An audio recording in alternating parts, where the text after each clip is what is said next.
Ma tau whaftai atu le tua le nei e fiafi. Whaftai le tua I lo le lei malo whamaoni. Whaupopo mai fo le nei aso lo mātu ola. A mata mai lavo le tai au si au lia mai le nei taimi o le fiafi. O mai le pongi sa mātu iai fi au mga luenga le malam lama. Sa e tau sima leo leo ma pui pui mātou I me uma. Na mātou ngā lulue ma whewa iai. Whai o mātou tiute. Mga luenga I piona masani ai whaftai le tua. Te taifile mo mai mātou o le nei fiafi. O mātou mai foi e whataunuina le mātou Paul Klame. E le nei fiafi. Whaftai tama. Ia vi ia pia oe whavavau vi ia oe le tua le tamale aloma le nganga pa ia. Mātou te whaftai atua no le whao le tanga.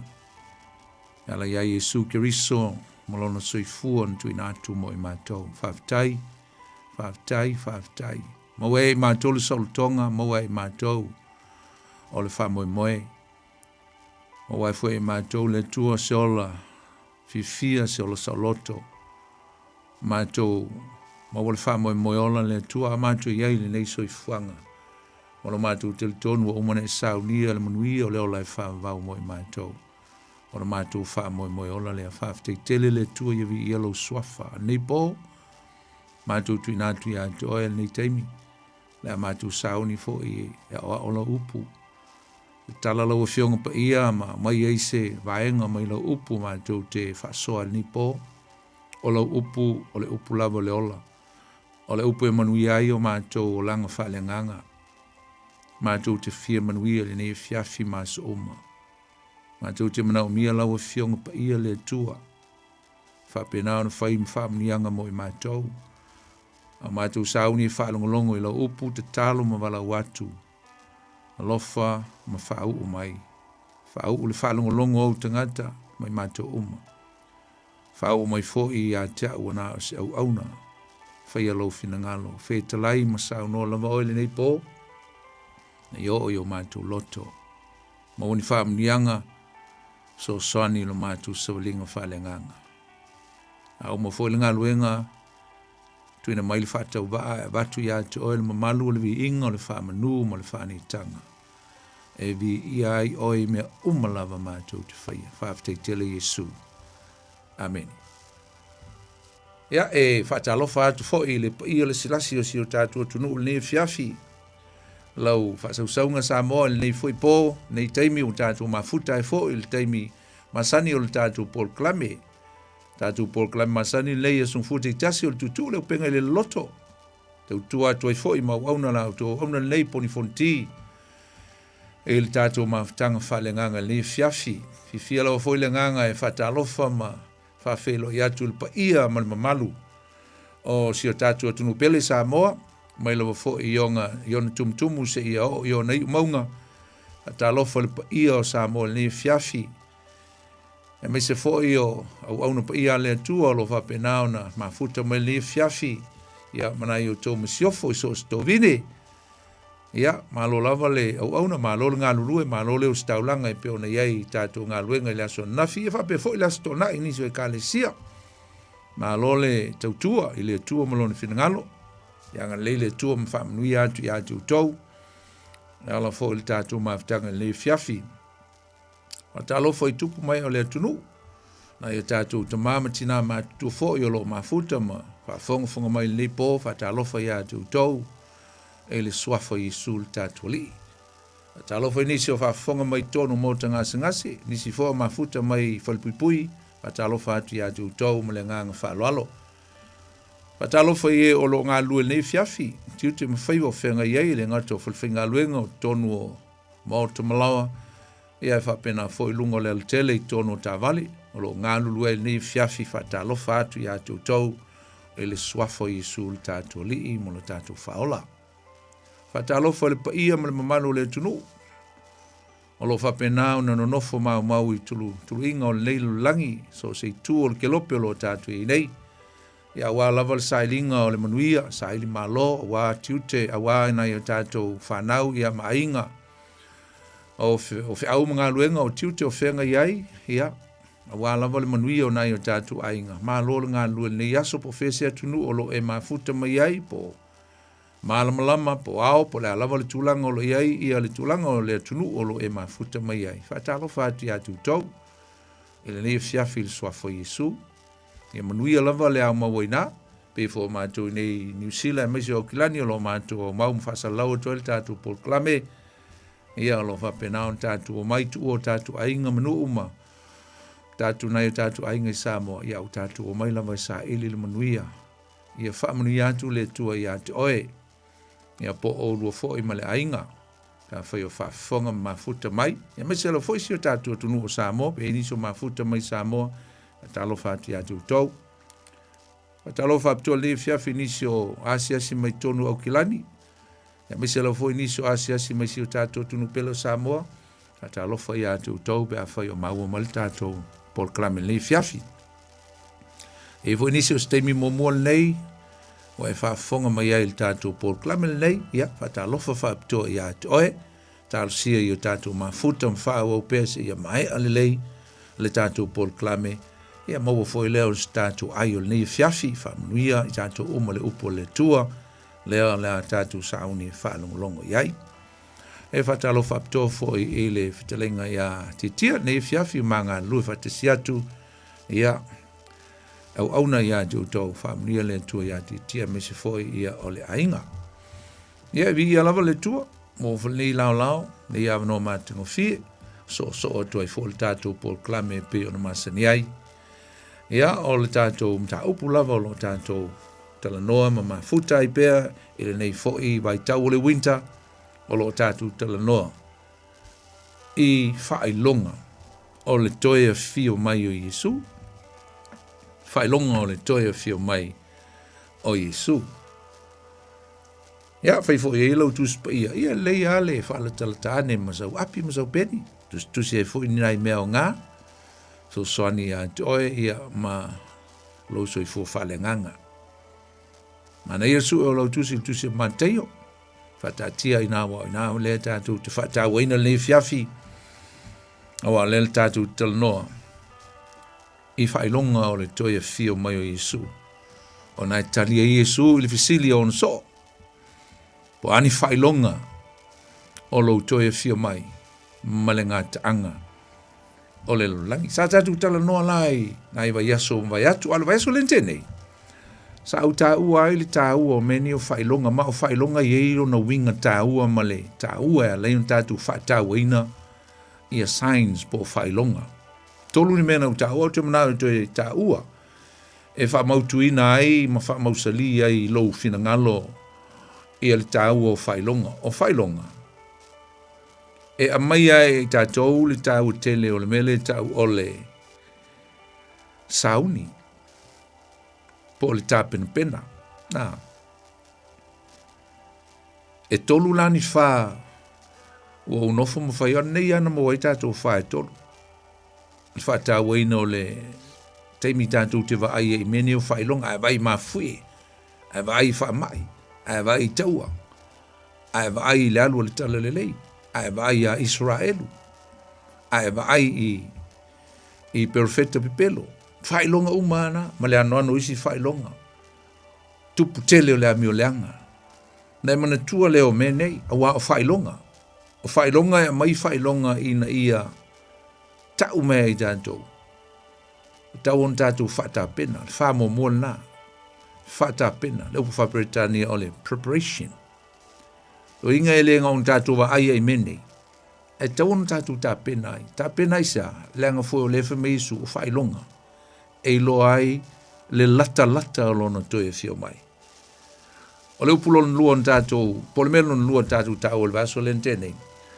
O le tau o le mene o le ai vai whailonga. Awal na ona mata i whailonga. A le teimi o le wha sao. O wala. Mo wala. Ma lau whaperetania o le reform, po le reformation. Lo inga wha sao. O ani mea na se. O ani mea te loa o sipa e se ailau sa vali le ala e te tau on tātou wala. Tau on tātou ui ai. Le ala o Yesu Kiriso o i o le ala upo moni ma le ola. O le teimil nei o te unu wha sao. It's about time to reform, to put it straight, Tai mai tātou le mō le ala. Aisa, langa lewa e vai whailonga. Le ngata la e tā pena, wha tā pena. Ai wha sao fo i o tātou wala. Ia ma le wha mo le muli. O le me fwing tātou tāu o le vaso lente nei. O le wha tua. Tāu fiofi i lo wha tua. Wha mausa li le wha tua. E le nā o le vama ai whailonga. Ai tau ona wha tupu te le ai, lo te li tonu, ma lo whalonga lango, ma lo wha moe moe. Mausali pēr lo wha tua e le tua. Aua nei, ma lue ai lo wha tua. Tātou whala nai tonu. Preparation, reformation, faith, wha tā pena, wha sao, wha tua. Look up to the signs, look at the signs, and be prepared, and be reformed, and keep your faith stabilized. Tāu fiofi le whatuatua. Tupu mai taua, awa le vesi e fua, pe ona whamai Yesu atu tupu mena. Awa ni i o tau whapea. O mai tau le unga, o nei le taua ai o mai tau le unga. Lei o whailonga, science. Ai ale taimi o le tua ia. Ono inga lao le me mua, o le warning. O tau o le vaso lente nei, o le lapata inga e whatapena. It's a warning. Lapata i mai ei le tua ia e tātou. O tau on tātou sau niuni, whatapena, whatapena. Lua? Ia, te tai mai lava i le tua i tātou i le alamoni, pēr whai tātou te pipi a te ia. Whaasao le ala, e ui ai. Ia, male melon tolu. Mausali il whatuatua. Keep your faith strong and stabilized. Sa tātou tala noa lai whailonga mua. Lo taua e Yesu le Mateo lusu malfa o lana tali lea. Jesus respond to the question. It's a very profound question and Jesus answer a profound answer. O se tali loloto, o se tali manino, o se tali malamalama. O se tali te iai le au so. Ai a mai e fo ia i tātou se manatu hape aka. Whaaftai a Yesu. O ia mai a whailonga, o ia mai a ni signs po ni whailonga, po ni whailoilo. E tau mai tātou le teimi o taun sauni, teimi o taun whaasa o sao, le teimi tau fiofi mai a mausali lo whatutua. Sa tātou tala no i le whailonga momona mai Yesu i on so, olea. Matala i perfecta pelo. Mele nganga tau whaase se. Sa tātou tala no fo i le whailonga lo na lua o taua. Matala o taua. Wars and rumors of wars. Ai tātou te fia se ela i le vaenga lon tolu. O le vaenga lon tolu e pi whatasi ai i a whailonga i tolu. A e whaingole tolu na o whailonga o mala whanatura. O natural disaster. E pi whatasi ai a leonge, whamai, mamafui. Ai tātou tele i wha waula. Ai se iau tala no atu sa iei se tina, te lola au te opel tina ana wala watu e fia malamalama whaetsana whesili il tina ia me fualon swafa lau te opele no le sau whesili il tina pe o keilta o lon swafa Galston e a fo i no fo il tina lea. Ana manaia le message o tina na mai lau i meli whesili mai ia no tali le iai ma fa malama mai o le fisili al tina e fa pe o le ale teimi tonu lama e fa taunu i nai fa ilonga i le mate o le lusu mal fa ilonga i e na malu i e Yesu mai po le ale teimi nei ia pe fa taunu i no foi i le afa mua o le fitu tausanga o puapuanga. Ia puapuanga Iakopo. So that's a question. What time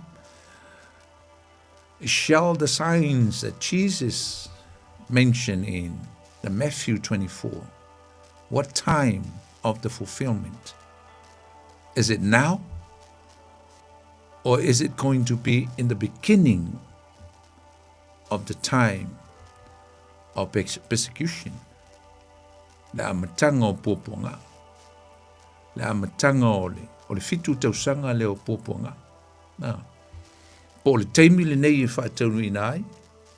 Ia po le teimi o le fitu tausanga o le afa mua o puapuanga. Ia, no talila ia le whapea. O teimi nei i le whai unga o aso mulmuli nei tātou te iai, the last days. O lo tātou olai mo tātou loa ma wa ai i whailonga nei.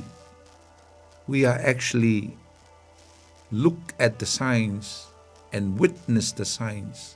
Le tātou te wa ai ai. O me ia lo tutupu, me o maia. Mo tātou iai le vaenga mua puapuanga. Ma ele te meo te mulmuliano te fifa ama maina le vaenga le mele o te whatuai. O le tātou te iei le teimi o le vaenga mua puapuanga. Langa le tātou te vai i whailonga. Yes. O lono winga. Tātou te le tau whaatali se i tupu le se i tianga. Ona whatoa wa ai lea o nei whailonga. Ai sea. O lea o tātou wa ai le teimi nei. O le visiri. A whai e leise winga o nei whailonga ia i tātou. Ai mise lava tangata e ori si tianga. A whai e leise winga o nei whailonga ia i tātou. O lono winga. O le a tātou manatu mama. Pe o le a le mamafa ia i tātou. Le winga o nei mea tātou te wa ai le teimi nei. A tātou te manatu whapea. E alulola al si tianga lea mātou te oai. Ia, whatoa mawhatia le si au vaenga ia i mala. Ma whailonga ia pe a mulmul mai. Le winga o le a leise winga ia i tātou. O le a leise au ngā nei valo anga i tangata. O le si tianga. Pe a whai e leise winga ia i tātou. Nanga leo tātou te wā ai ai. Le tātou te wā ai ai. Ia mana tua o leo tātou wa aia uma nei mea uma i le langi le teimi nei. O lea la se tali sao o nei mea, ai mise lava le fisili o tula i mai le tina. Ia le mana tu whapea, o te le tali tonu i lo tātou whapea mai. O nei whailonga e whatoa, whataunu uina i le afa mua o lea fitu tausanga, o puapuanga. Pe ama vaile si tianga. E elo manatu ele ai. Ai sea. Ia se o tātou toi fo i le winga o le whaamitalanga lea na o tā ua momua. Na o tā ua whapea. O lea o tātou iai le vaenga mua pupuanga. We are in the first stage. The first stage of the last time of the suffering or the signs before Jesus will come. Le vaenga mua. Ma ole me moni. O leo o tātou iei i le vaenga mua vaenga e tolu o puapuanga ma whailonga o le toia fio mai o Yesu. Ta au tā ua mua i se tasi taimi mua i se tasi o tausanga o mwai atu. Ia vaenga ngei tolu o puapuanga ma whailonga o aso mulmuli. Ai le leipe asi o tātou toe wawai ai, ma tātou wau ili ina mai lava i upua Yesu, i le māteo e lusu malwha, a o lona whai upua e waru. O le amu mai e inale tali o le visili, le ngata o le visili el tina. Ai mā nei o fōi tātou te whataua ina ai lo tātou teimile nei. Teimile nei tātou te ola mso i fua mo tātou moli mawina. Mea uma ia, na feta la ia Yesu au tō wa ia mea ia, ma fui e. o le onge, taua,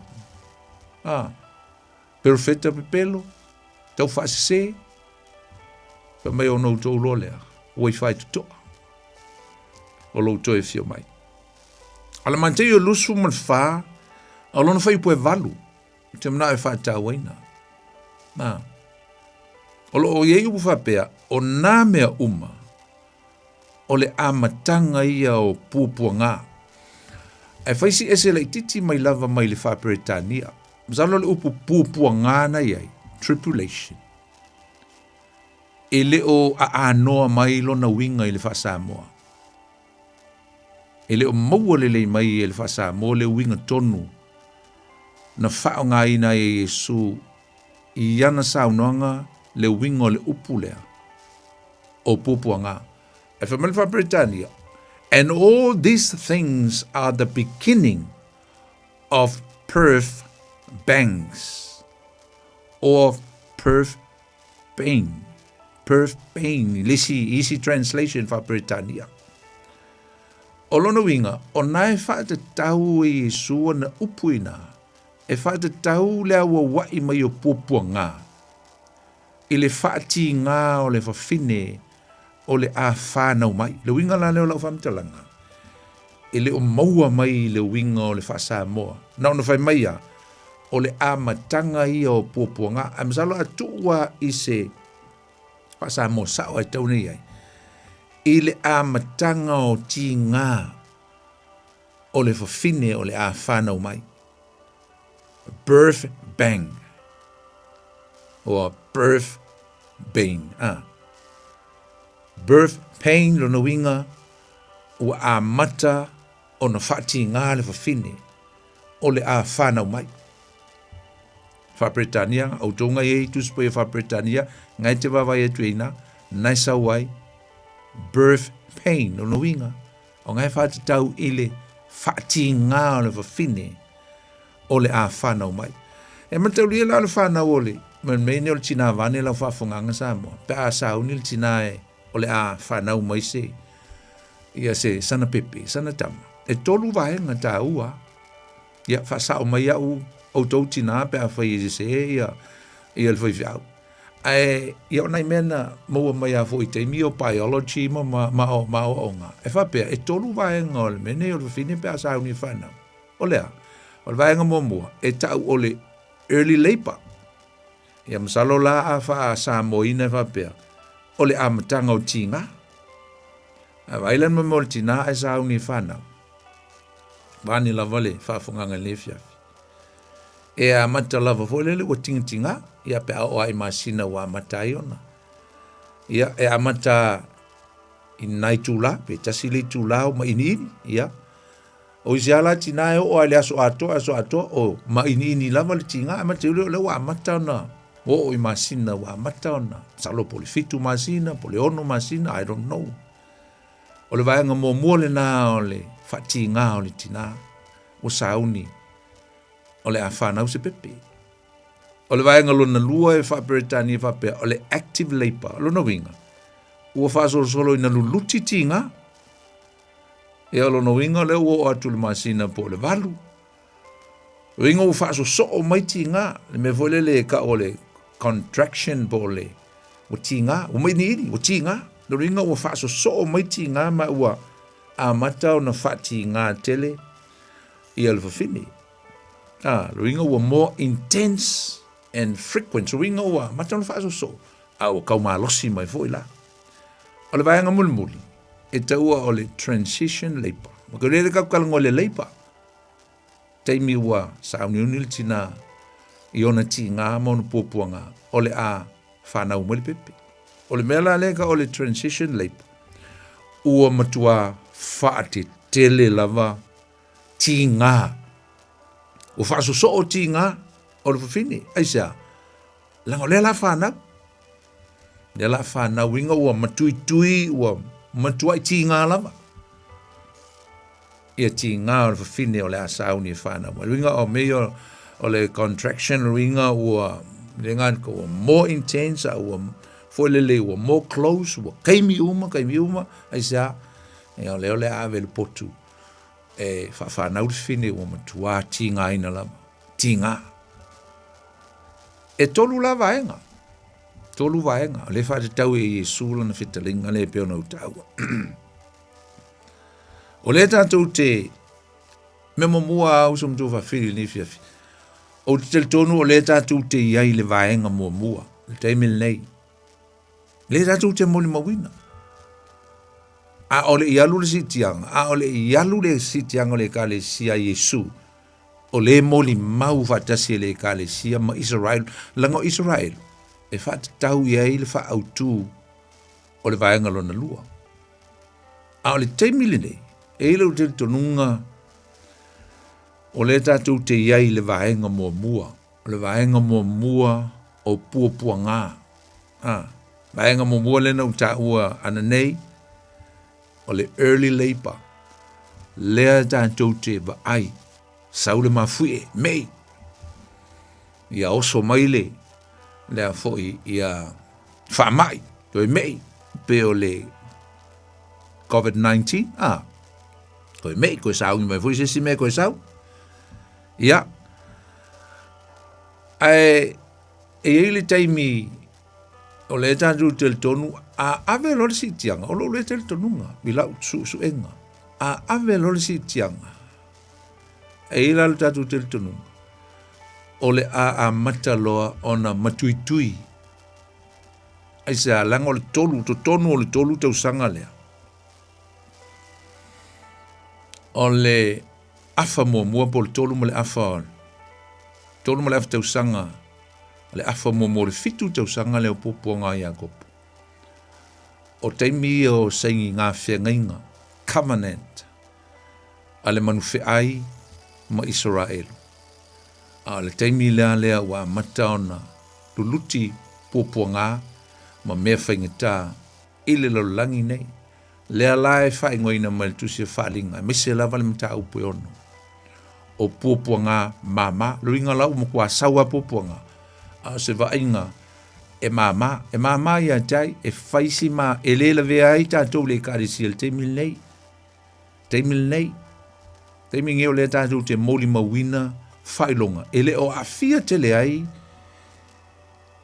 le to tele o langi a mise fo i tātou nei tu langi tātou te ai nona mei mai au se mala po se whailonga ia a whaina ai le sina vaenga a te teinga COVID-19 te mei a le teimi leo Israel. Teimi leo tu tonu le afa momo. E whai ala si mawhatia o Israel. I taua, i whamai, me whapena. Ai a hoolo la i le afa muli muli. A hoolo le afa muli muli o le fitu tau sanga lea. O le vaenga muli muli la lea, po le vaenga lon tolu la lea. O le mea teimi la ngai tau o le puapuanga mamafa. Was serious law ia tribulation o le ama mafa poponga o le ama mafa le tinga o le ama mafa mai le ao le tua fa salanga ma mea umaia luinga o failonga e tasi a ese lo na mafa ese le level e tātou te receiving a peo o mai a tātou ma o lau tali na o le teimil nei tātou te iei, o le teimi, o le tātou te le vaenga mōmua. Langa o le tātou te vai e whailonga. Wa ana whapea e whaatali whailonga e whatoa i loa i le teimi leo le fitu tau sanga o poponga. O lona winga. E le a fia i la i tātou le teimil nei. E mise le kare sia si tia. A langa o le tātou te a fia ai. O le tātou te a fia ai i whailonga. Aisa, to tele o tangata whaatua tua. To tele na isi tangata o le kālesia tangata whaatua tua i le tua. O le whioti e tu tonu o whaamai ia. I le teimil nei. Na whioti e fo isi tangata i lolo vai on o whaamai i le tsunami vo i le na oso i Samoa. To tele na i tangata whaatua tua. Tangata lolotu whaatua tua moni ama tangata te tauna o si tianga. Ai na whai nai. To tele tangata o le e kālesia ma tangata whātutua le teimil nei. O le ai hawhaina i taua. Alala me la tātou whaatali ei i le amatanga o pōpuanga si o tātou mōri mawina ai whato a mata ai pōpuanga ne. A o lea ea a fia mā whaina ai le ola ma le soifua le kālesia ma tātou. Laki fo i tātou ia. Tātou ia e whaapea tangata whaatuatua. Aisa, laki wa misi le. Wa misi lo so wha i al COVID-19 ia tātou. Ai na sawa. Na ho o mai ale whailonga le na sawa i lona sawa ai kili a so isis. Le tātou te wa ai ai. We are witnessing right now, before our eyes, i lumo tātou mata. So we can't wait for this tribulation to be happened inside the 7 years of tribulation. Whapele whako ao o iai maa makai. Lei o lea lava o iai te mil nei. Le moli mau e o tātou mata le te mil nei. Le tele o mea umai ana sao noa Yesu. Le hawa mata ona tinga tinga. Wa whai nai lo lang. Tai mise a le tātou lata atu. Lata atu le te mil si tiang. Lea tātou te iai te mil nei. Lalo inga. Whaongala i o mea tolu ia na amata il tātou mta upon nei. Whaongala i e tātou lo ola le temi lei ma whaalongo i le upo le tua. Whaalongo ma whaonga mea tolu ia na tātou talanoai. O a mea tolu, wa i alo whailonga. Matua i tā pena lava.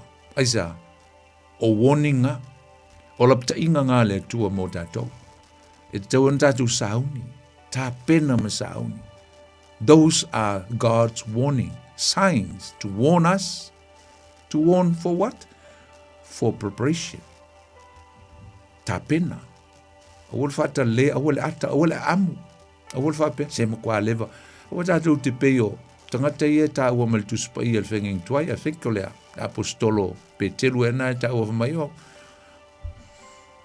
Whamai tangata. Po whea ea.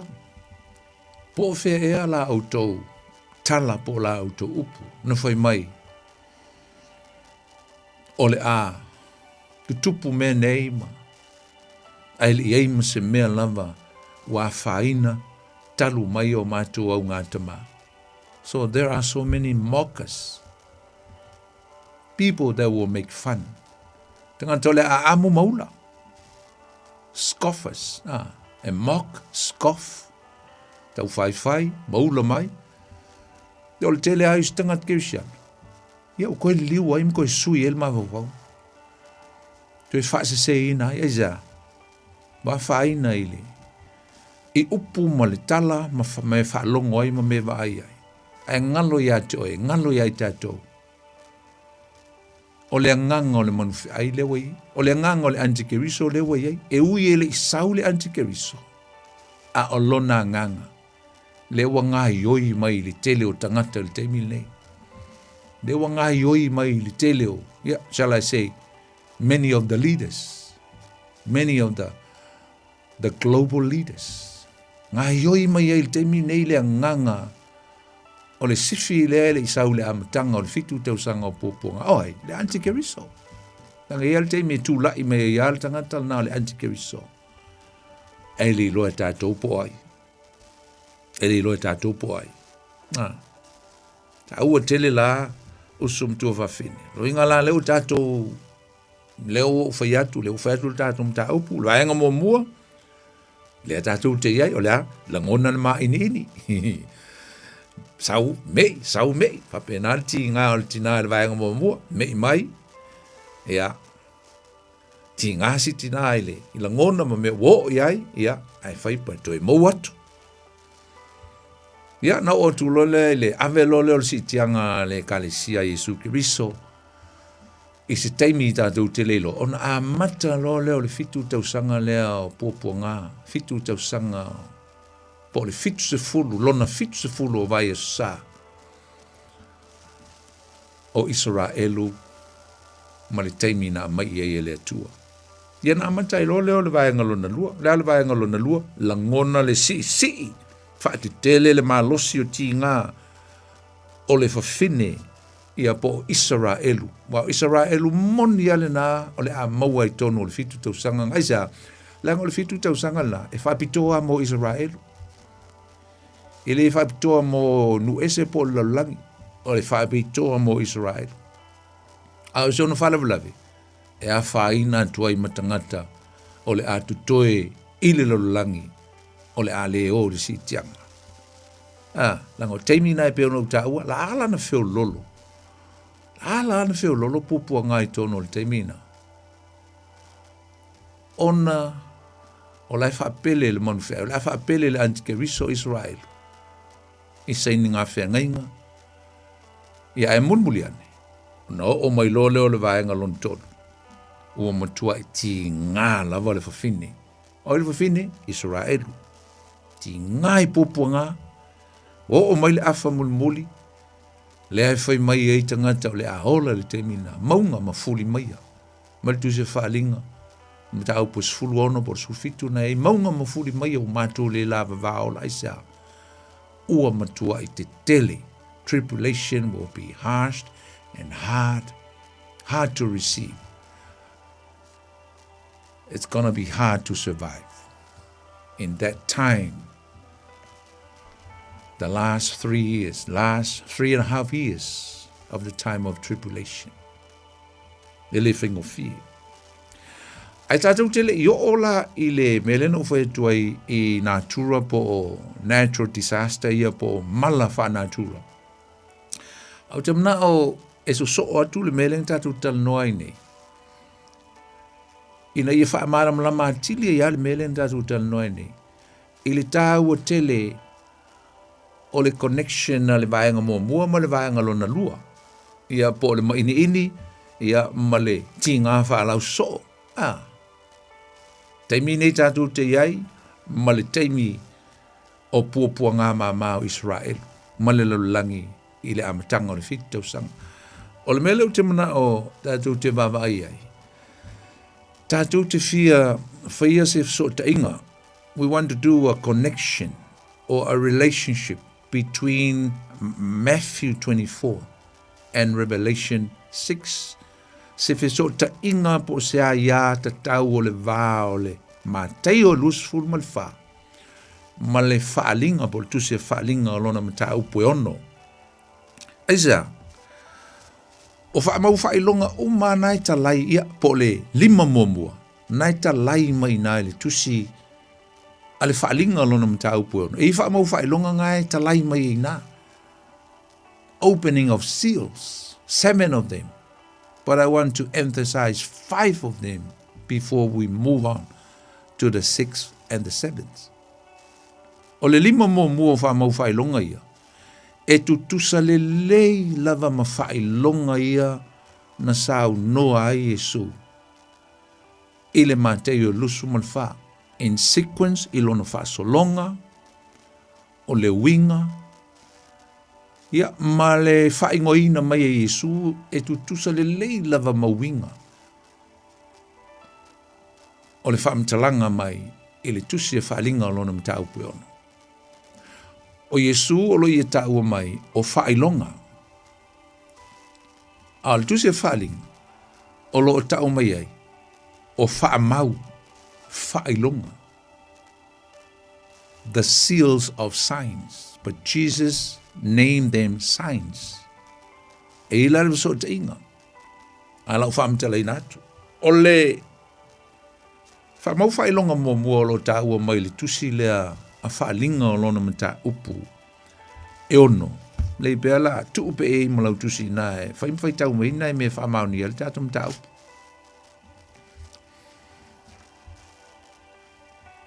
Mai le whaipu mua le tusi pa ia na u loa atu foi.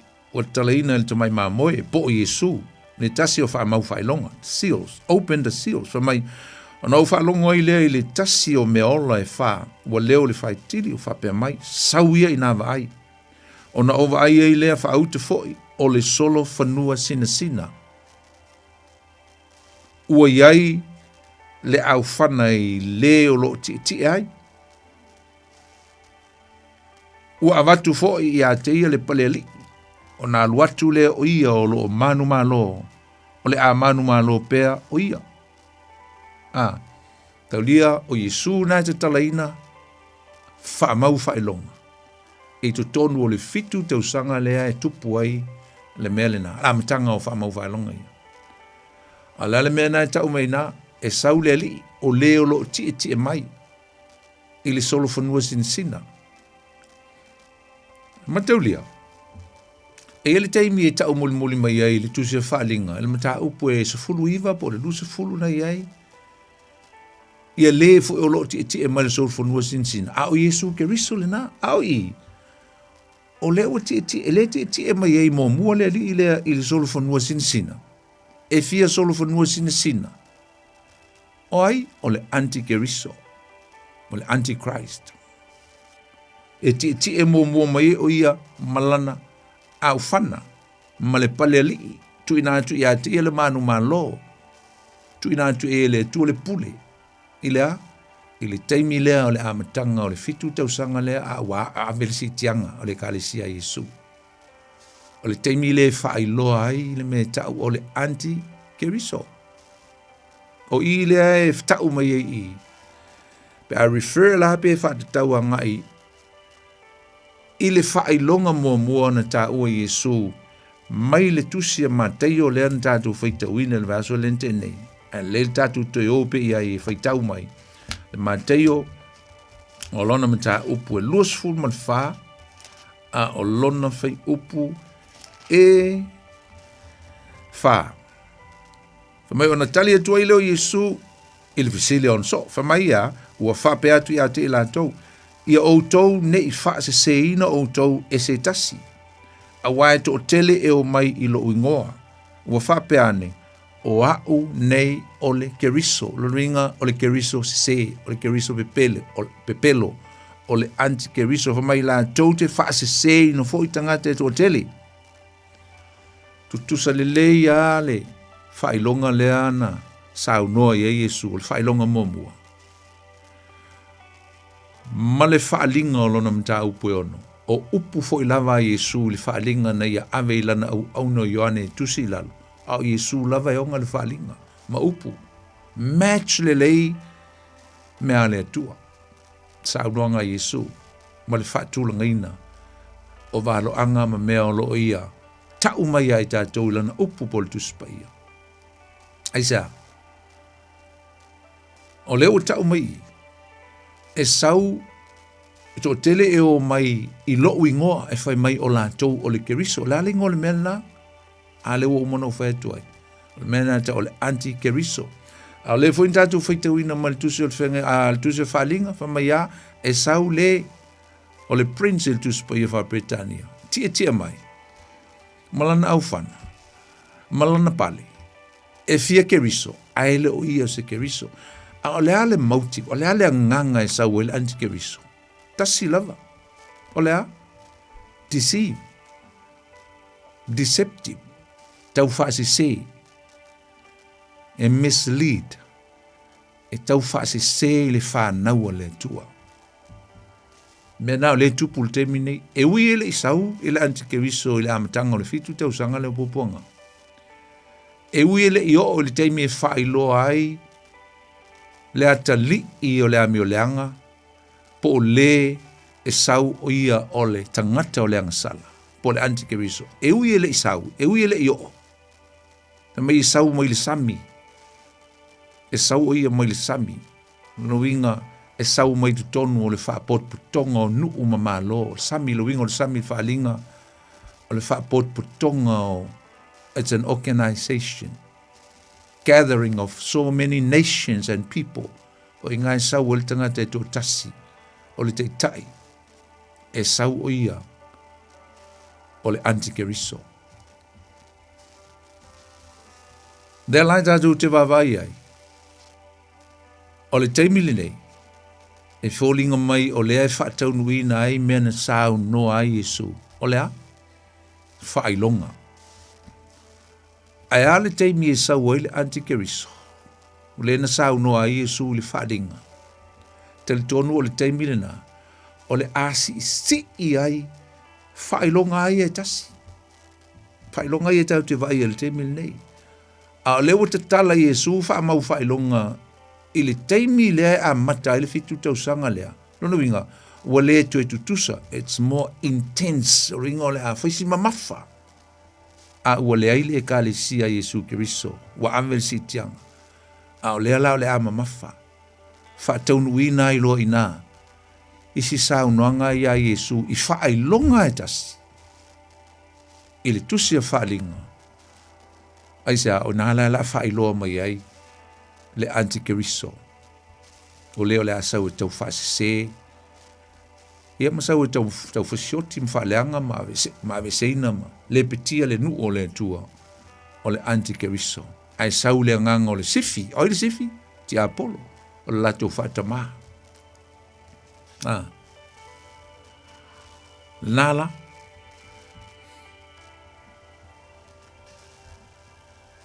Tato saulola ia lea ile. Ai tato tili ola le wha mau whai longo lonua. Ai mana ia le watu lau siri lea. Lau siri lea e toi kawa il mele umang tato tala noa i mele amitanga. O le visiri. O ewa aia le nei whai longa. O le nganga tau wha se se. Ma o onga se se. O tato wa ia le teimil nei. Tato wa ia le teimil nei wha mau whai longa nea i le teimil nei. O le alau tali. Ao lau tali. Ioe. Yes. It is here right before our eyes. Te tatu te wa ai ai. Iwi ele o sau o se. Wape oa o le antikeriso po. Ao le tele o le anganga. Antikeriso mo mea o onga se se. Tau wha se se. Deceptive spirit is all over the world. All over the place. Tau ale si tangata wha se se lo ma o whaulea o onga se se. Ma se se sa. E is tangata o mai e ata mamai le upo le tua. E ata mamai le tuspaia. Ai, e mga o mia i ngale discerning spirit le nganga e te sue. Sue. Po se nganga mai le tua. Po se nganga tau wha se se. Aleng tau tal nol vaso lentene. Fa mai o e umai tau tino o Yesu na sau o ye le tino. For all those who testify that Jesus reincarnate in the flesh, those or he or she is the right spirit. A o ilanto uma o e le tau tino. Na fio mai Yesu le tino. Luinga e le tel tonu le tua, e le tel tonu le tu faola, e le tel tonu le tu tangata, na sau Yesu le tino, mai lea o onga. La apostolo Peter, fa mai, fa i tete ai la i nganganga, ongang tau fa se. Luinga, e la pelapata i mai le tele apostolo, e ni ngata i lea, mai lava le whengeng tua, i o mai le whengeng fau, e o ia Yesu, fa mai i o tau fa i tete. Be alert. Be careful. Ona o le nganga tau fa se. Te lolo wha mau whai longo lona lua ngai le tu si e whalinga. Tu tusa le le foi. Ma le whai longa na sao noa a Yesu. I le mateo lusu ma le wha. Ta whonga voi le lau whai tawina. Wha mau whai longa lona lua. Wha mai o te tala ina foi. E ia o lona lua o wha mau whai longa. Ona o wha longa i lea i le lona lua o meola. O lo wha pia mai. Sawia i nava ai. Ona aluatu leo le isi solo whanua. Mumu, wa watu fo ile pule, i leo lo ti ai, nati ave eseina le file mu ile lololangi, ai la tau te whiwhasia i ai, ua watu fo i a teia le pelu tele. O le tanganta ti e mai sol whanua, mumu, o le lanu mumu e te utala i le taua. It speaks of wars. Te tala le taua. O le whaelonga lona lua ua ta ua. Wha mau whaelonga lona lua le tātou whaitawina. O ro tau tala i le toto masa. Ma le tele o tangata e mau o la to wola. Feoti. Ona o nei me o taua. E ama tau lia fo la lo ta ua Yesu.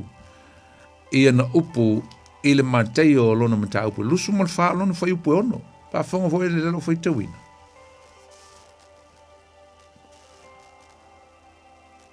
E whaalonga o tau I taua. Matala o taua. Ia o tau ne i o tau watu o tu vale ai.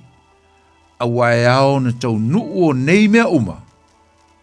Aele I o ile ngā taanga. Ma le wheu pui fitu, a wae si ili taua ile tasi nuu, ile tasi nuu, ile tasi malo, ile tasi malo. Wars. Wars and rumors of war. Taua, matala o taua.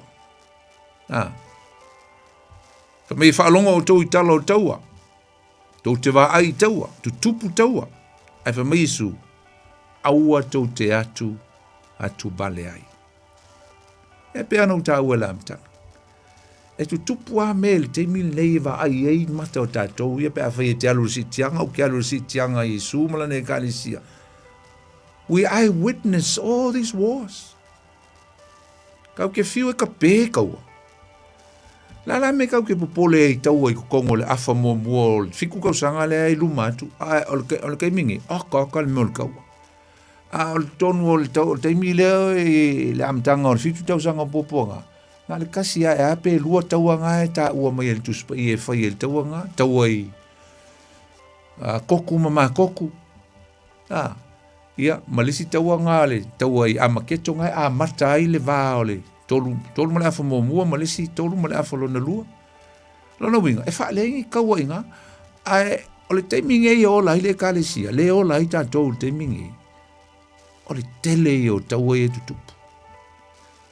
Na pau al me tātou te loa, e wha solo ina tele taua, mama mafa, ma whaina I lava le lolangi. O le fui a whaina I tātou, le kālesia a Jesu Kiriso.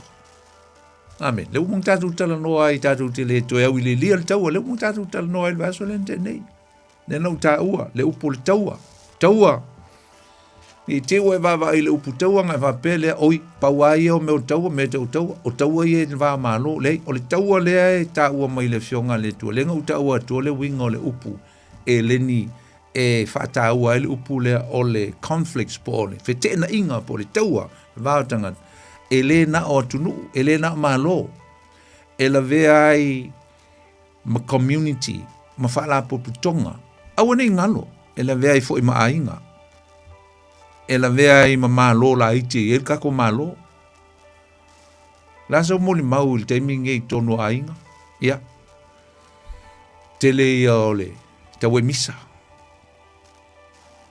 o I whatau nu waile e mea lea, al taua, o taua le na o le papa o whanga ma alu lo keki ma pomu le ai o pomu o loko kangakai e teiminge I kaua I tupu oka na ue vai le menga I lunga social media o makua ova le whi nai aisa conflicts fit te nai ino hatred malele ai o se loto wha mangalo te fai atu foi la ofisili pe ono fai atu momu o la ofisili o eva ia le nei fai longa o tau o le teimi nei pe kasi kak fa kali si kaku o le amtanga o le fiko sanga le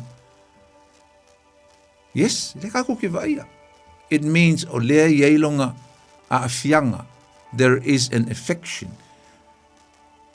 ia tatou ia o le teimi nei aisa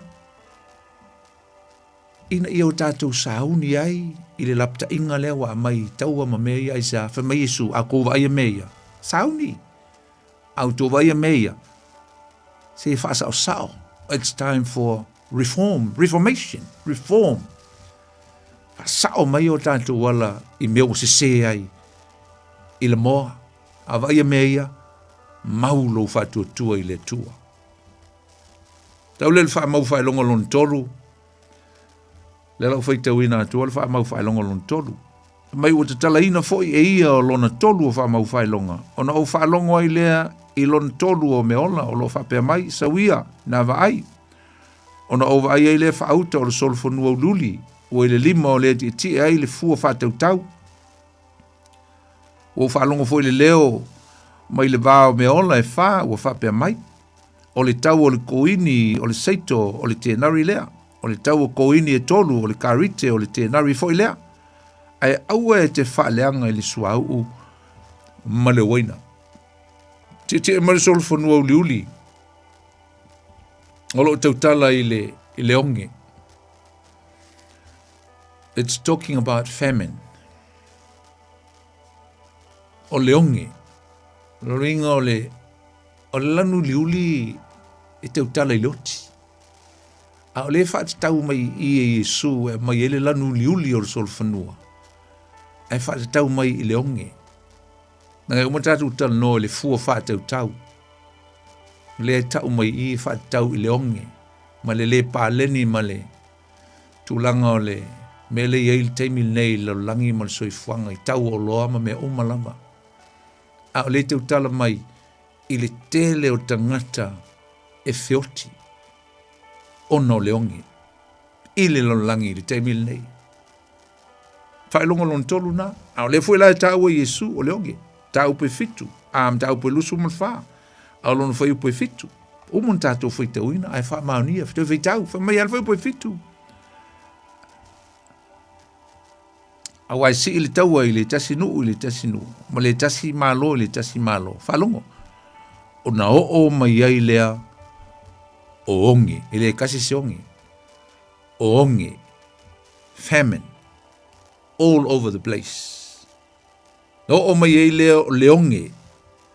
Wha mai lea i sul whaingol whai upuna. O nā mea uma. O le amatanga ia. O puapuanga. Those things are just the beginning of suffering and tribulation. Nā le amatanga. Maka ukia le onge le iai. Te loa si umana whamatala tātou. A tātou whamau whailonga ia. Le connection le kako ki tal noa te mingi. Ona tātou o lea e matua e o tātou wā ili lia le tā ua ole. O le mele e so. Wa le mele le so tātou tal noa le whaasolonga o tātou whailonga o lea. O mala wha nātura. Ai a mata lava i le ongi. A le lava steimi tātou tal noa i nei. Tātou a mata i le vai aso lea. I le a fianga i le me tau ole. O le ongi. No inga. E whai atu fōt fisili. O e vaia le nei whailonga i le teimil nei pele ai. Pe atusa ma le fisili. O whaatau nuina e le teimil nei ia whailonga i Yesu.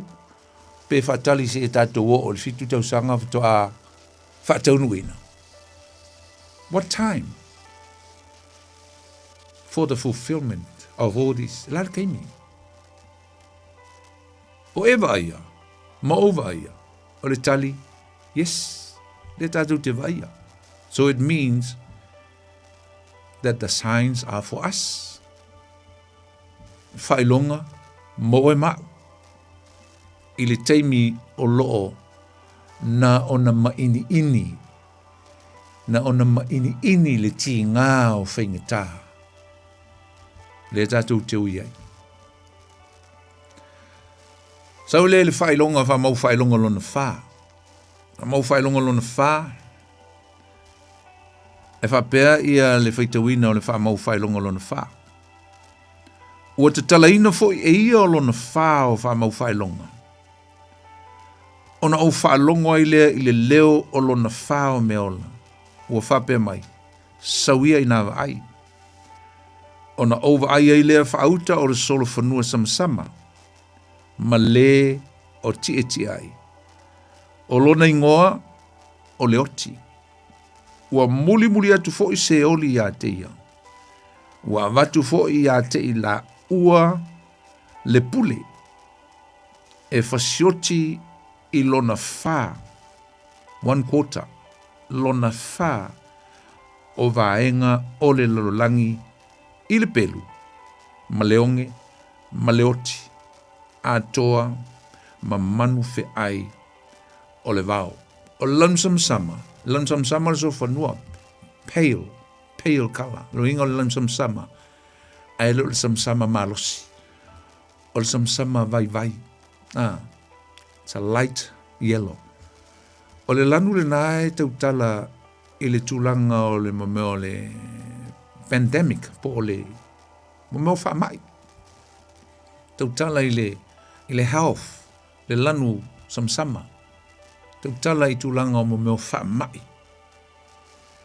Whaamai e o mai ma fia ai o tātou soifua. Fia ai o tātou wola.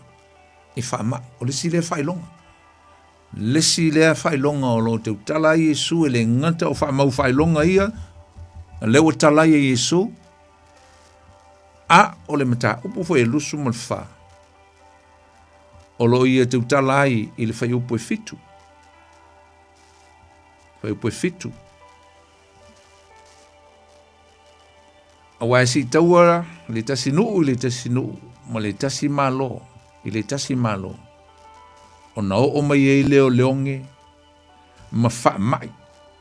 Umon tātou talanoa leonge, a leo tātou talanoa i wha mai. Wha mai. Ia. E hos teimi tātou talanoa mau ili. E le tāua tele, o meni o wha mai ma le awhianga o leo langa. O le lalolangi tangata o le lalolangi a mise lava i tātou o lo tātou wola i tu tonu o le kalesia po o le wha o le tanga po o le kalesia Kirishana. Lea tātou te awhia i foi. I le tele o wha mai. E leo alo ai wha mai. E leo alo ai le wha ilonga lea ma tātou pe atu sa po o tātou tangata whatutua. Le lava fue tātou e wha mai. Ai fua i le tātou ai wha leo le tino na mai e le tua le malu o le tua. Ai tātou te au i le lia foi i a le vaenga lea o wha mai. Pe a tātou tala noa ai a leo steminei. Tātou te tala noa ai i le vai asfau. O le whailonga lona lima. Wha mau whailonga lona lima o lo tā ua mai i le tuse whalinga. O lona mata upu e ono lona whai upu iwa, whapea. Ua te tala ina foi e ia o lona lima o whamau whailonga. Ona au i loa i lea i lalo ifo le whata whai taulanga o anganga o e na whasiotia ona o lea fionga le tua. Ma le mau na lantu tā ofi mauai. Ua ala langa foi ma le leo tele, ua whapea mai leli ie le pa ia ma le whamaoni. E te le wha masino ea mataui i lo mātou toto i e ono nofo i le lalolangi se ia whea. Tautala i le oti malitili. Tautala i le oti malitili o le tangata whatuatua. To them of believers. O le fo ia sa no ai Yesu i whailonga. Ne fo iso so o mai lava ma le mata upu fitu. Ma le whai upu fitu. Whai upu e walu. O lo iei upu whapea. Whai upu e walu le ntātou whataua ina ne winga i le whine whati ngā. Ona o atua i lona le whai upu e iwa. Alo whai tauina pe le whai upu e walu.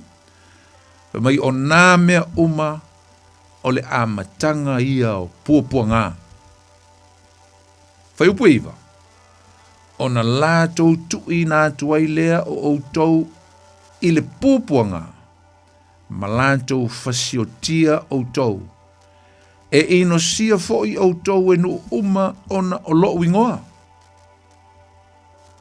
Ona po ia e tausua iai tangata e to tele. E whaalata le tasi i le tasi. Ma feita ngai i lātou. Tautala i le au Kirishano ua feoti malitile ona o le tala le leia Keriso Yesu. Talking about martyrdom of believers. O la ofisili atu e. O e moli mawina lea mea i le teimili nei. Le tātou te iai. Yes. Ioi. Le tātou te moli mawina.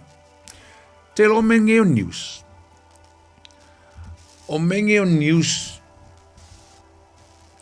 E fia tele au mai spotlight o me fo i e mawai i a le lātou tangata viewers, ma tangata fo i e mata malango atu ia i lātou. E o su e mai lea mea ma lea mea me se tala i mālo me whapena. Ai lātou te le au maia le tala i le matau tia o le to tele o tangata Kirisiano, missionary, o le fasi yoti i nuu Mosalemi ma nuu whapaupau. Ona o le tala le leia Kirisu Yesu. O le matua to tele au tangata Kirisiano, a mese nai missionary. O le fioti. Ona o le tala le leia Kirisu Yesu. I le teimi le nei. O la se teimi o le atatu whaatali e lea toru ma le awhatausanga e bruvai i a lea wha mau whaelonga. O hanisi mea o le ato e tutupua i nae winga i le tala inga mama. E moi o lai ei moli mau e to rua nae o mai e nae. E moi ngai ei le se lau fasu ma le faafe nae tau ma le tuspaia. O le a moli mau tangata Israelu. I tutonu o le teimi lea. A lofi siri. O le ase se teimi tātou te take notice ei tātou te vaai ei mo tātou whaata waina le. Ia lea whailonga. Eisa, o lea tupu. O lea tupu le teimi nei le wha mau whailonga lea. O lea, o le feoti o tangata. Ona o le upu. Ona o le moli mau. Na amata mai lava i le centuri mo mua. Amata mai lava i le au apostolo.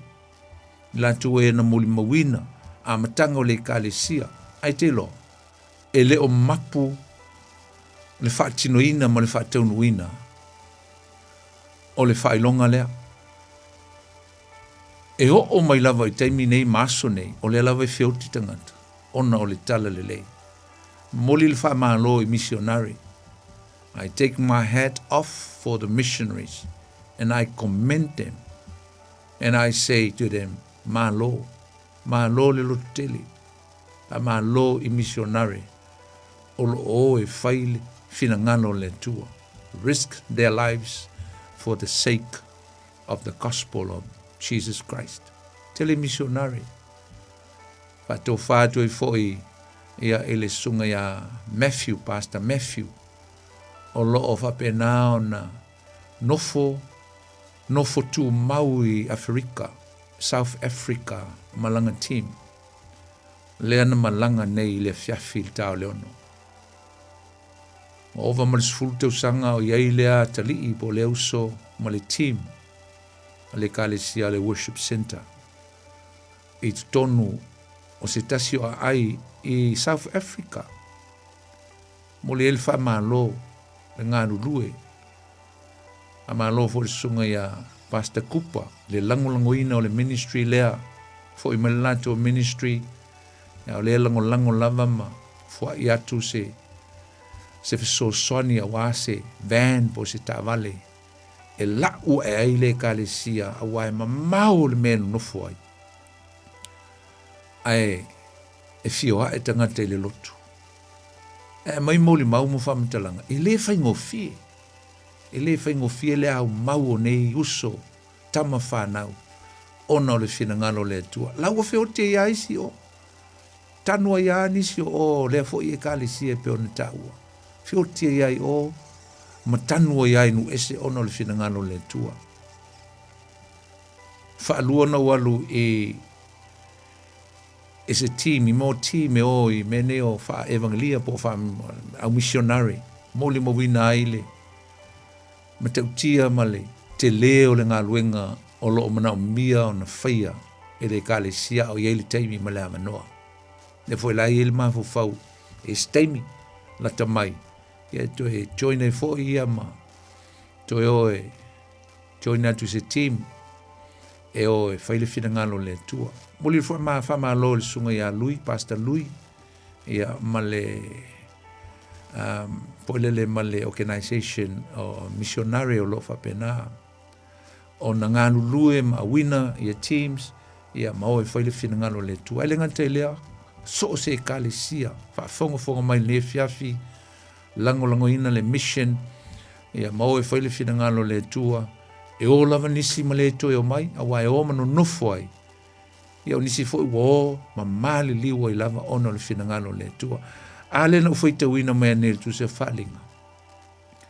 Fa mai wala ngona atu. Lo latu tangi mai lalo o latu nganga o lo tangi mai I lalo le fata whaitau langa. O lo tangi mai ai ma wala au mai I le li o le tamai ma moe o le na te whaia le wha misnonga. Mai se o e whaia ea le wha misnonga I latu e na latu whasiotia I la mātou ma wina mai mātou le o mātou. Ia wani ngalo. O lai ola nganga. O missionary. Alai e ui o lai e awe mai. Alai awe mai lalo le whata whaitau langa. They are still alive. They are still living. They are calling out. It means that there is a hope. If you die for Christ. Malitala tu spaya e elo pale. O le pale e wha pale ina I oe pe a whaia e te oti o le tu ina atu o lo soifua. E ngā lue ai e whaile ngā luenga le tua whamai I a le whalinga sfulma le whawa I pusuma le tolu. O whalongo I le leo mai le langi o whapea mai. Whamai a, mai le leo mai le langi. Amu ia o e oti. O e oti o I le li. Awa o ala tō ngā luenga ti ngā. Ngā luenga ti ngā. Asu e se ngā luenga ti ngā I tonu o leo langa wha Kirisiano. O le alu e tā la I le whinangalo le tua. O le alu e oti ai. Wha missionary. Le alu e whaile ngā luenga mo le whinangalo le tua. Ngā luenga ti ngā whamaia e muli mai. It will follow you. Your good deeds, your hard works, your hard labors will come after you. Masalonga te tautala le teimi o lo wha misnonga isa e moli mau ngā ruenga. E moli mau ngā ruenga. E la lau tātou wawa, I lau tātou tala noa mo tātou moli mawina. E alain pe o ngatusa wa tasi a mea Yesu. Mea no whaia Yesu. E misia o mea ta o whailonga. Leo talai ana ia lava whailonga. O ta ua o whamau whailonga. Le ringa na whamau. A leo ka kala le whamau. Na loka. A le la o tango Yesu e te tala. E te tala la I le teimi I leo le fitu tau sanga o pōponga. A o leo tātou ui ai I nai teimi māma. Nai teimi tala o whaingoina wapea. E whātai tai ai. E whātai tai ai mea moni a mana matau tia o mea o le ao o ia Israel. I tono o le fitu tau sanga lea. A o tātou le teimi nei. O le tātou te ui ai esa. Matau tia whailonga I o tātou vai. O le tupu. And they all happen. They all happen before our eyes. They are happening before our eyewitness. Yo tātou mata o lo moli mawina mea nei. Ia. Lava ial ngā kakalangoa ai wati ngā utalinga I lo leo. Ai le leile whai mai o sou leo. Ia vili mai. E se me te fia whapopo mai ai, pe te fia visile e fo le tātou mta upu le fiafi, ta tala le tātou. Leina le taimi tolu fitu, tasi lima I tolu, walau mai so finangalo, e le tātou mta upu, ia pēr whai e te fia walau mai, lima tātou whamau whailonga. Ia msala mo staimi lumana iatu, ia on tātou tala noa lea awa le whataunu uina lea, o me umaia, lea e te tala le wha mau whailonga lona ono, ma lona fitu e a fia. Uma ia Israelum tangata uma. I mea ia. Pa talofa le tātou wala au leo sang. Talofa. Talofa poni o tulepa. Talofa. Nau, whionga tulepa. Ia. Ia, malo si mana I te pukalami a foi. E ala uta tonu whalele o mal te musitianga I se teime lo ngātu tonu o whati ngāti o le whawhine aha. Ia. Okay. Langalang pulo misi mai Yesu le wharinga tonu whaupensulfa mai. Since you have kept my word to persevere patiently, I will also come and take you away from the hour of trial. Yeah. That's going to come upon the whole world to test those who live on the earth. Mania. Pe sawala. Pe o le mena, ma le foi me pulo misi Yesu le whamai, i whale lo tamai, teleportu le au ta pena se mea lo to salo te vatu o to iai. Yeah. Mana ia tele. E se whalau te leina? Ele o foi sa le la tal o me mana tu pula ta te ula tatu va el tu te mine o la o tu sa le ta te la mata al fati ngal pa fin ya ai ta te le a ese la ta tu le o te mi o le o le tu pile tin pi le o fa le no sul no la ta mai me pitu sili le la la tu la mane Ia fa popoa fa ta ia poni mana te sto o mata po kalam. After tu le po mo lo sao. After so so ni mai. Ya fa mo le tu ta tu te fere le va yaso. Ia fa ta ia mo le. Ia fa. Fa se fu. Ana ia fa so tu le pa. Ya. Na il sta tu volau. Talof. Ya. Fia valau mai, ia na valau mai lea, pa yesi o fia valau mai, e sta tu valau yo to mo watu, na talatu tatu leina. Nol tatu leina mo oe. Ya pa fia mai so fina ngalo tolu fitu. Tasi lima i tolu fa talof tatu valau, talof. Talof. Ya. Oi de sam no? Ma lor so i fu lo shun al fa fia ngainga. Alofa. Leo. Ya. Alo o tama. Wa mo oi. Lo shun al marulul. Am karkalainga. Ol kako polkalame. Nga ke polkalame ya ke wa ye mlo ko ka o lo fa long. Yeleli. Nga me ka ke i yo e la ka o ko malamalam. Ya o fa pulainga fo yo. Maka ke o kako polkalame fa yo. Ko i lo ai me anga ia. Mele mule ko de nga fa ka ele so manga ku fa pe ko ai pa nga la fa ka chi le to tama fa fa nga o sa la ka longo ma ki mai mo ma ko ngai ta tu ma ya ma ye de ko la sunga alo fa ku la sunga ma fa ku ma lo fa lo alo fa ku o fingi ki a kongolo a konginga ma ka ra no ko ki ki ro ia la ya ka ko fe ro ko ya lo fa tele tu fa mnele tu ya to me la inga ya fa lava fa se fu atalo felicitas volau talo Poni oi talo fo check o mai ngai takanin oi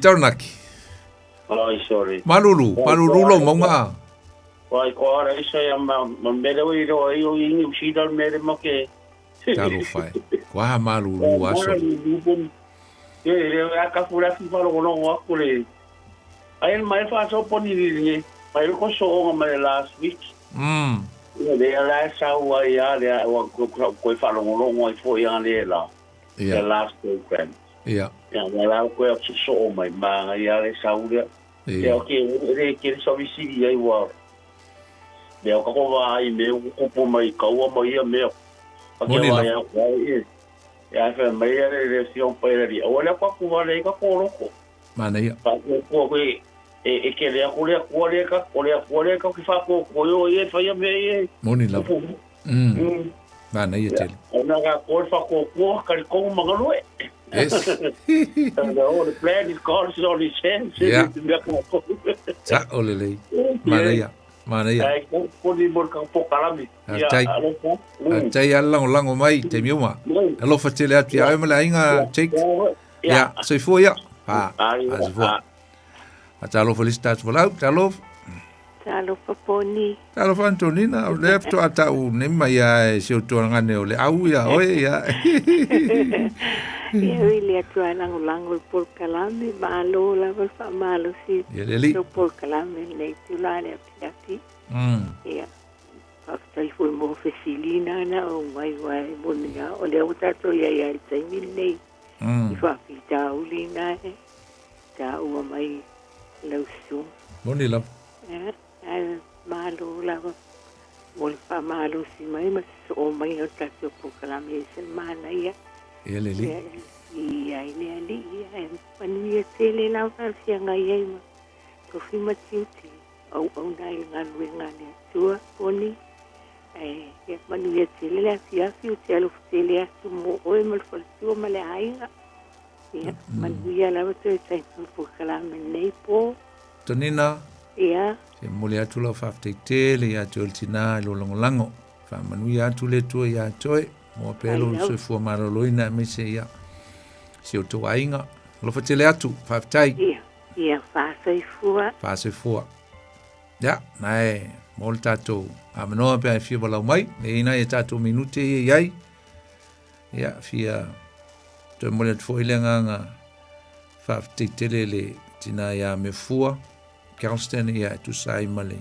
Fia mai fo le tātou por klai, fa mai stina lea, e le fia walau mai a, ai whaalongo longo mai lava, ma tustusi ia na ia na mea tāua ma le mea ngā i tātou por klame.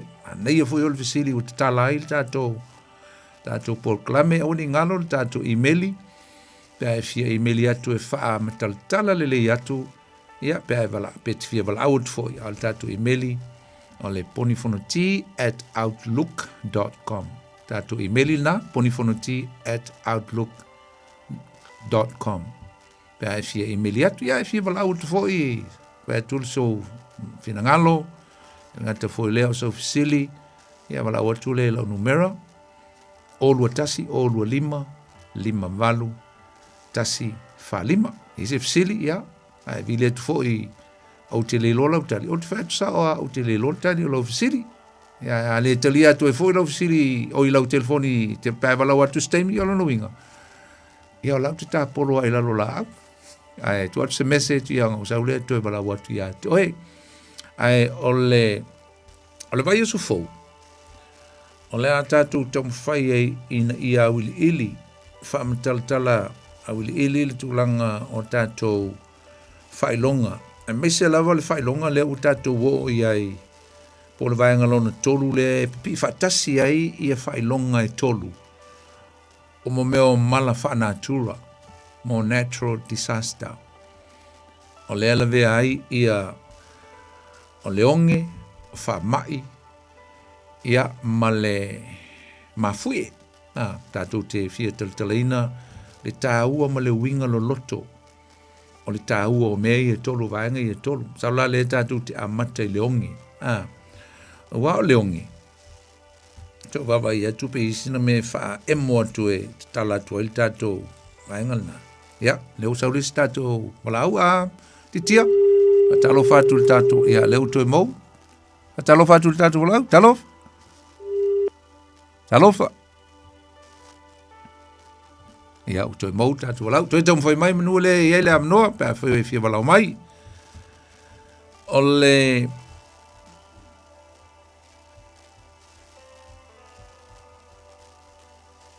malafa natura. O le onge. Famines and food crisis. Pamali whai upo fitu. Na o mai ei leo leonge, ma wha mai, ma mafue, i lea mea, ma lea mea. Ea o mene i onge, sa ia i lava onge mai tuspa ia i le amatanga o le tuspa ia e o mai lava i le whae ungo le tuspa ia, ma le fu i o mai nei teimi o tātou. Ringa o le onge sa ia i lava i tala whaasoro pito, mai lava i le amatanga, i le whekeng tuai, ia e o mai lava le teimi nei. E sa o mai ai pupuanga ma le lea i o se wha moi le lulangi. Sa whioti e fo i le tele o tangata. Ia, leu sau tātou walau, talofa. Talo. Hello. Ia. Amor molea. Ili atu e wham, whaftai atu i le tunga whaftenga inga le whailan por kalame. Ia, o lea, o i le sau noa? O Iva. Iva? Yes, ia. Ia, malo, ia malo fo fa longo. Ia, na ye lo amno, sa no mai pia. Ia, whaftai lava. Ia.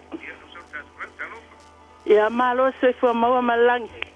Malo se fo maua malangi mai la sungale. Fai a onga po le sunga fo ile li i fai fe au. Ia.